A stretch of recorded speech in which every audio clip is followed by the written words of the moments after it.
Welcome to this special edition of Social Media Church Podcast. I am welcoming Josh Michaels to this podcast. Hey, Josh, thanks for being with us. Thanks for having me, Jay. Yeah, so a little bit about you. You are the creative director at Riverview Church in Michigan. And actually, my co-host Neil Smith is missing right now because it is snowing in New York, and I hope he is alive because I'm not sure he's not responding to my calls right now, and he's actually making me a little nervous. And you were saying it's pretty cold where you're at right now, right? Yeah, it's been about 5 degrees for the last few days, lots of snow. Definitely not a sunny California month for us. Yeah, it was like 80 degrees yesterday. So oh my gosh. we had our air on yesterday, just to be honest. Right. I apologize in advance. But so tell me a little bit about your role at your church as a creative director. I know that can include a lot of different things. So tell me what you're responsible for and what that role looks like. Right, yeah. So our church is pretty young. Our median age is somewhere around 27. So it's a lot of people right out of college, a lot of college students, a lot of young families.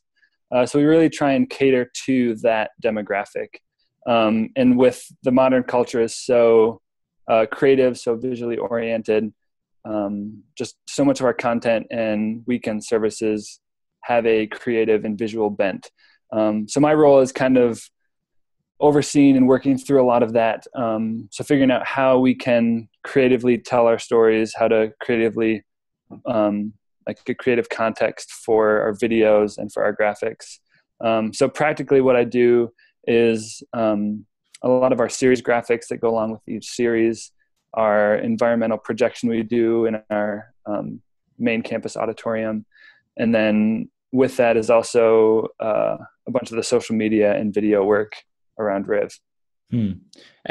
I know, just talking to a lot of church leaders, and actually one of my first roles at a church, I actually worked for Saddleback Church's creative director, and now he's the global communications pastor here. And I know that world can be nutty, and there's so much to that. And I wanted to hear a little bit about your guys' process. How much is the creative direction, the look and feel for a series, to maybe the story that you guys are trying to communicate? Are you involved from the very genesis of the series with with your senior pastor, and what does that process look like with your role?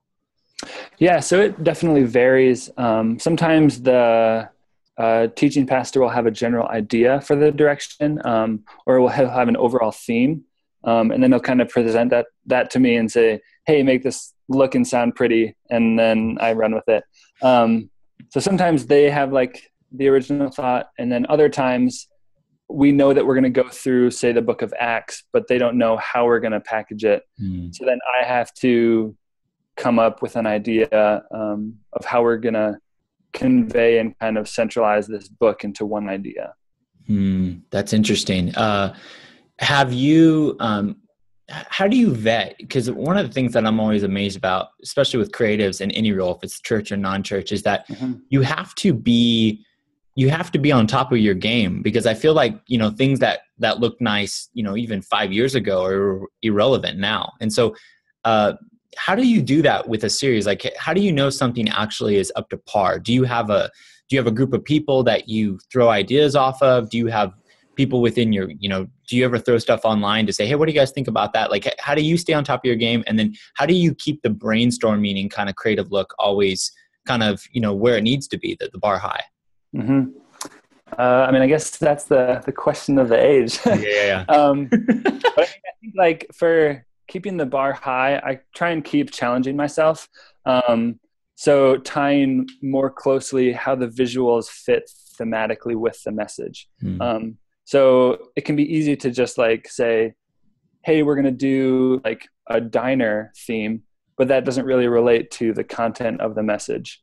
You can have a sweet set, sweet graphics, but if it doesn't relate, then it can just be a superfluous design. So I more so am trying to bring graphics that are thematically related to the content that's being spoken on. So say if someone's in the audience and they're getting distracted and zoning out during the message, they can look and see something on the wall or something on stage that will visually tie back to the content. And then also having large graphic ideas that people can remember, and then think back to the content. So like in the fall, we did a series that had a lot of grids in it. And so that idea of a grid, if you talk with people, they'll like automatically think back to the content we talked about during that series.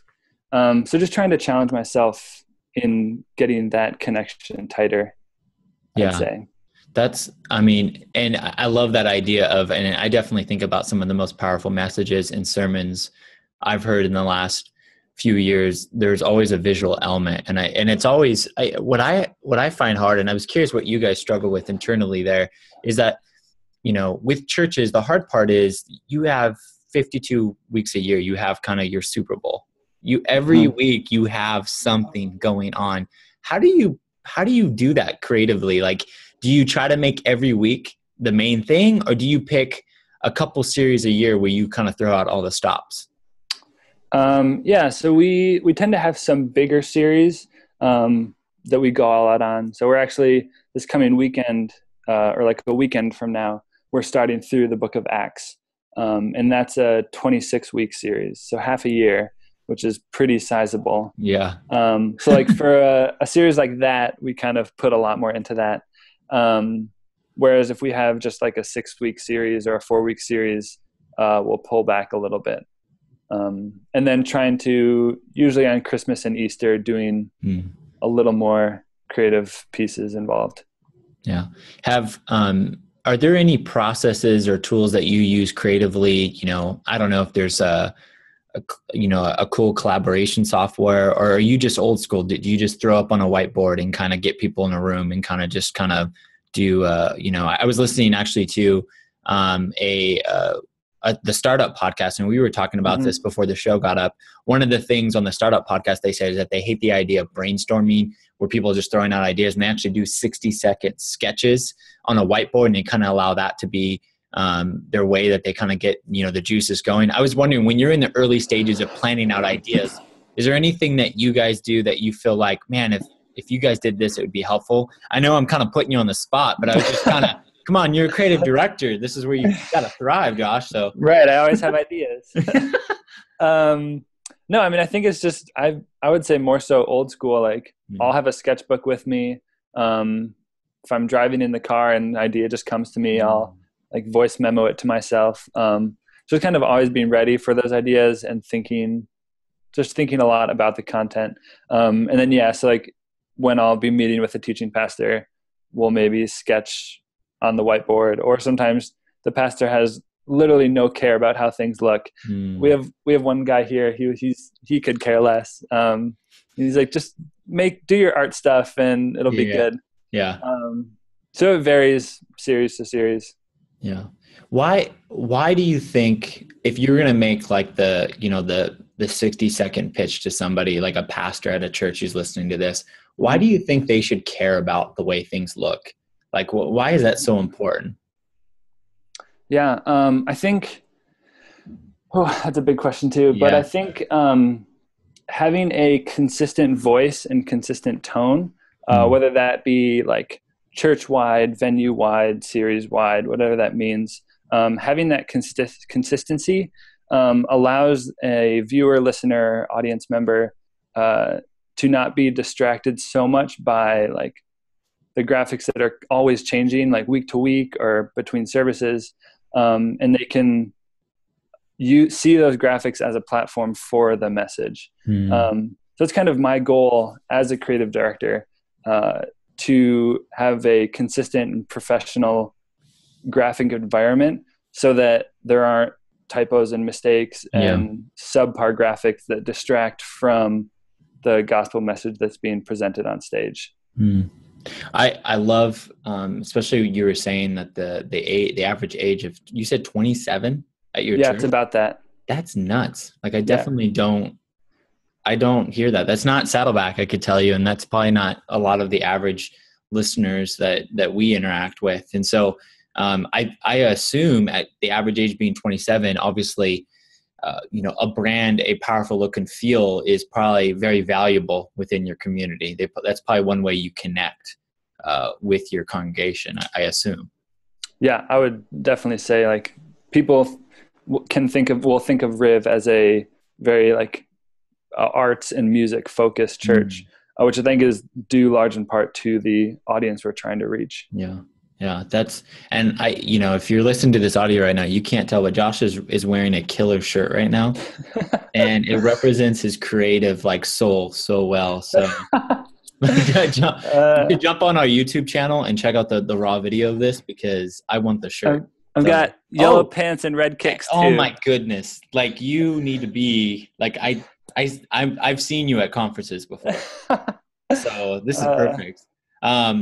Well, I was curious, and this is like, you don't have to share like just spiritual, like maybe Christian things, but I was curious, where do you go for inspiration creatively? Like, are you a guy that like, how does that process look like? Like, who are your go-to, kind of sites or people that you kind of lean towards?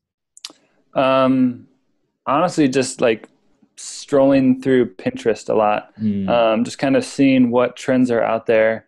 I follow a number of designers or illustrators on Instagram, just trying to see like where things are going, trying to follow and stay up, if not ahead of trends, which is impossible, I guess, but it's a good effort, I guess.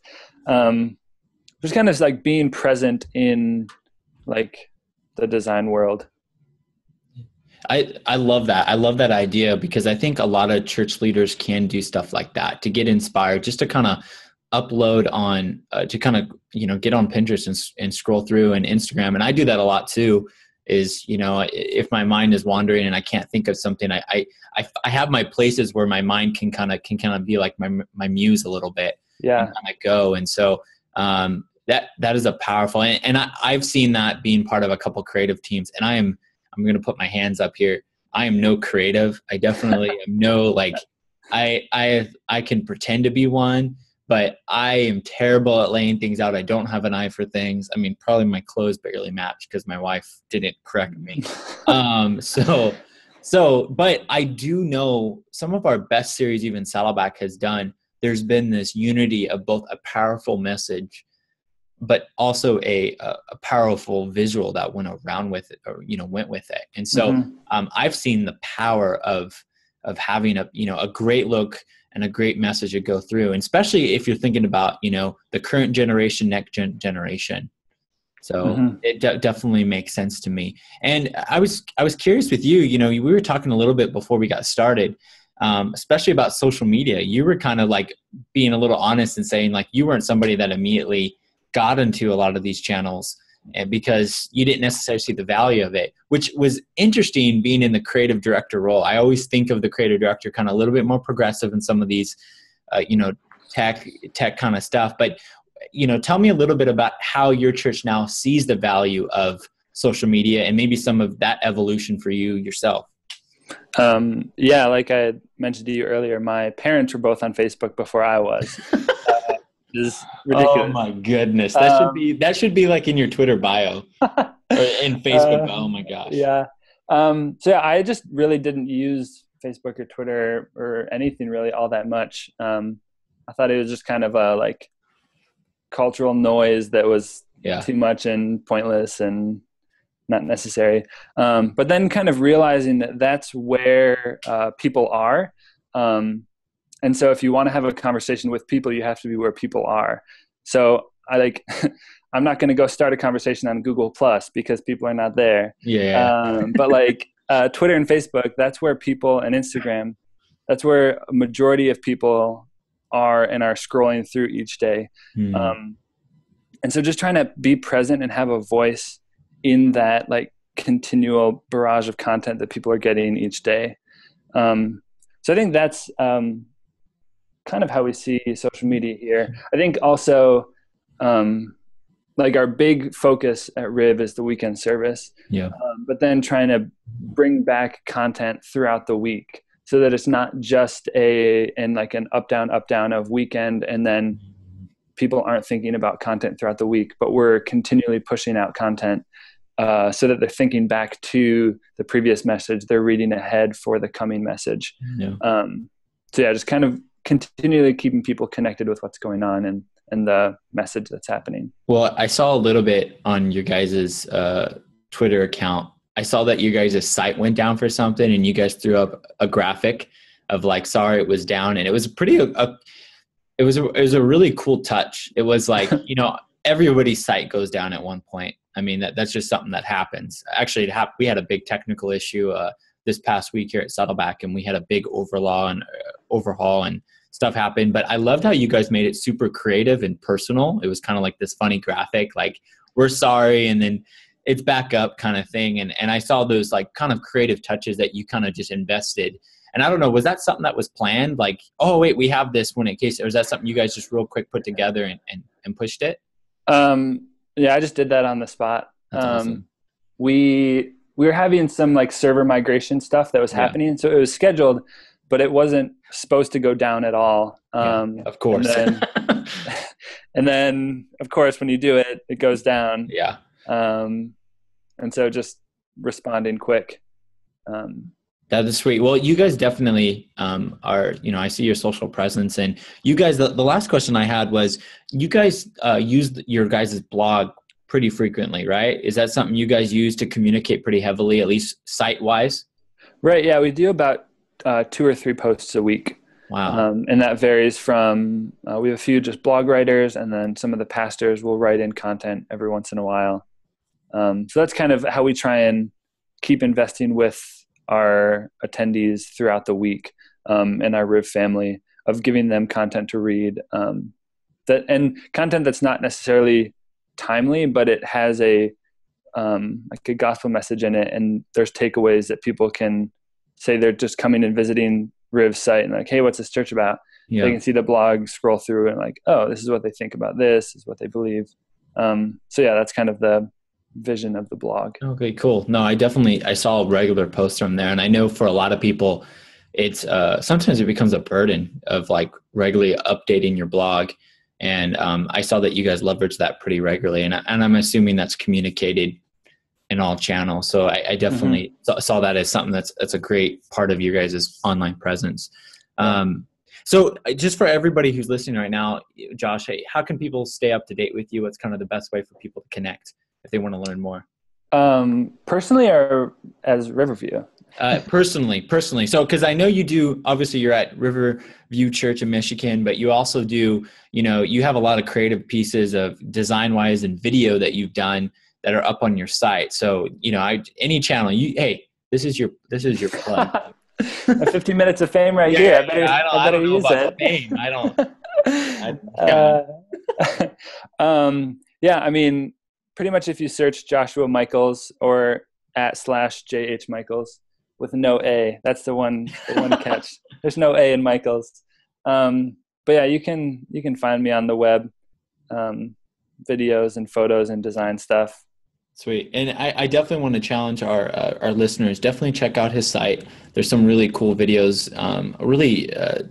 We didn't get a chance to talk through it, but his video and some of his design stuff is very powerful. So make sure you check out his website, see a little bit more about what he's doing. And I think we all could definitely learn a lot from just watching your church, especially when you think about the age, because I think that's, especially with a lot of church leaders, we're trying to figure out how to reach that generation now, because we're not going to last if we don't reach the current kind of thing. And so I know a lot of churches are in that in-between of trying to shift. Right. And so what you guys are doing is definitely helpful for the rest of us. So I want to thank you, Josh, for being on the show in this special edition of the Social Media Church podcast.